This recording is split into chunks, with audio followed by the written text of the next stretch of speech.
in the elevators no more and say, oh, it's just disgusting. You got to attack the problem, and you got to start with self.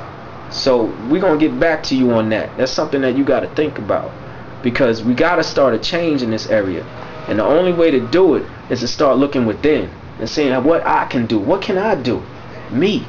To reconnect the broken lines of communication. Because when you at war, the first lines that are attacked are your communication lines.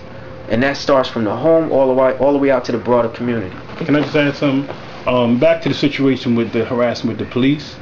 It's like what the police are doing to the youth. They're already preparing them mentally for jail, right, and for prison and penitentiary and whatnot, because the way that they oppress them in their own community where they live make them think that they're on a slave plantation, or like this is Rikers Island, this is C-71, that's C-72, you know what I'm saying, give them that whole mentality, to where they don't even feel like they're human.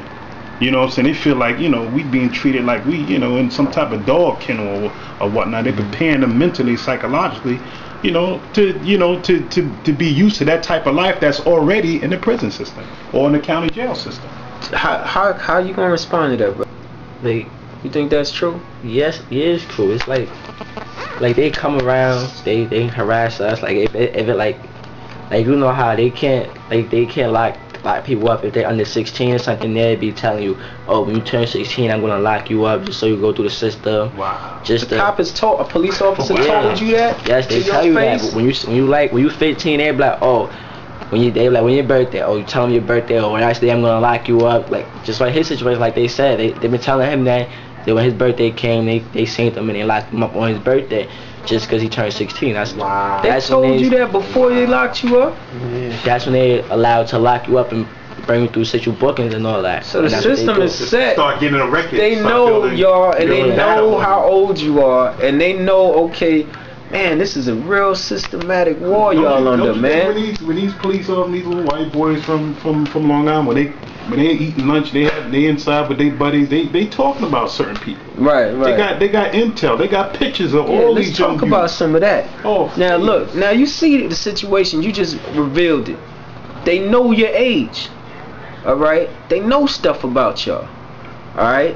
So it's like sometimes you think you tight and you're not really that tight. You know what I'm saying? Let me ask you something. How long have y'all known each other? A year? 2, 3? Have y'all ever prayed together? Alright, I'm just gonna leave it up. I'm gonna leave y'all on that. I'm gonna leave that note in your head. Alright? Do you take it, let me ask you, do you thank God for your friends?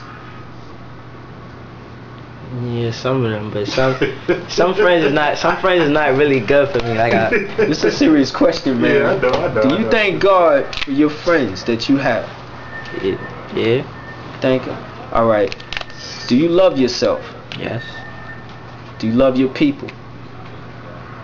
What are you prepared to do to make a change right now?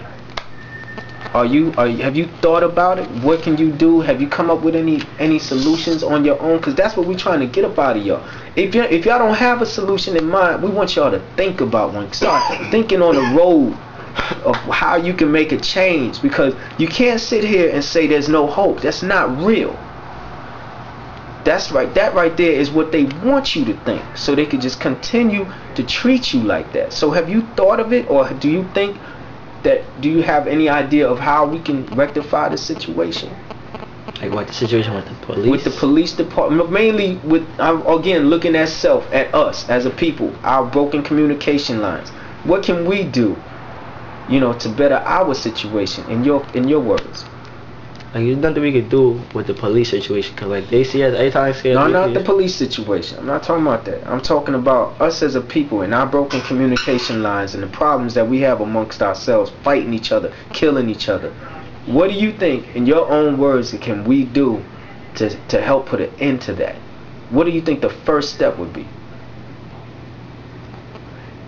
I don't know, cause like it's hard to do that, cause like if you go to somebody you got problems with, like say me and him had problems, and I go to him like, listen man, like I'm not really into all of that, like it's going to either lead to like he not gonna want to hear that. He gonna want to hit you right then and there. Gonna have to fight anyway, or like they gonna start like calling you names and stuff. Like it's not like you don't feel like it's you think it's too risky to even attempt. Yeah, basically. So you basically said the first step is what the Honorable Louis Farrakhan has said: atonement.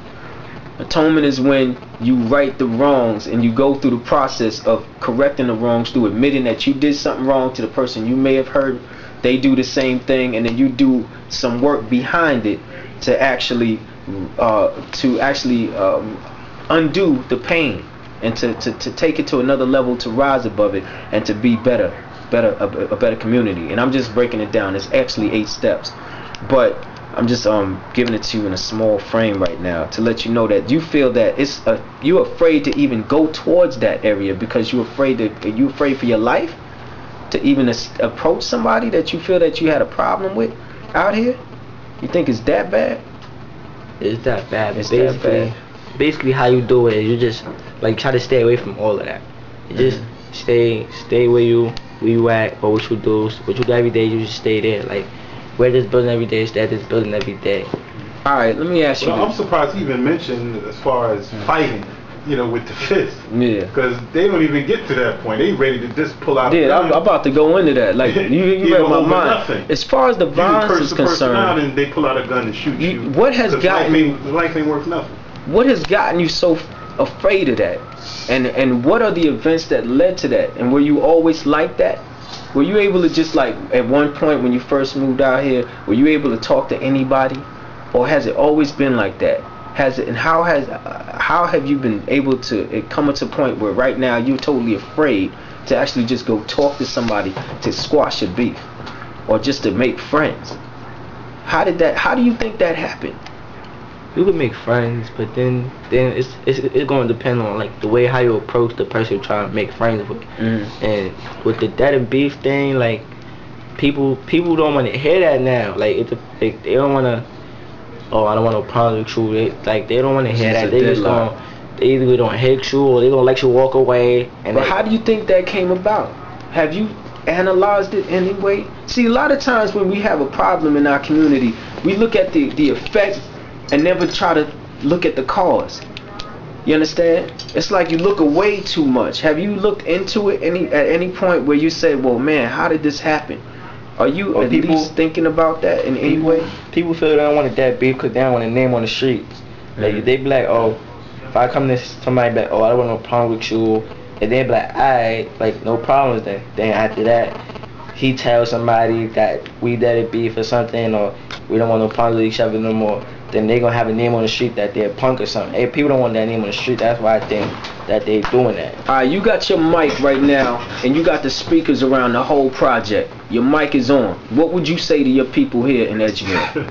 Well, the whole speakers Edgemere? is on. The speakers is all over the place. You got the mic. What would you say? I'll just say like this beef and stuff is not called for, cause like we all live in the same complex or something, or all live in far-rockaway or something, and like we can't go everywhere we want to go because we got beef and stuff. Like we gotta worry about such as like being here or being there, or we gotta worry about fighting or getting shot and stuff. Like it's not called for. Who do you think the real enemy is?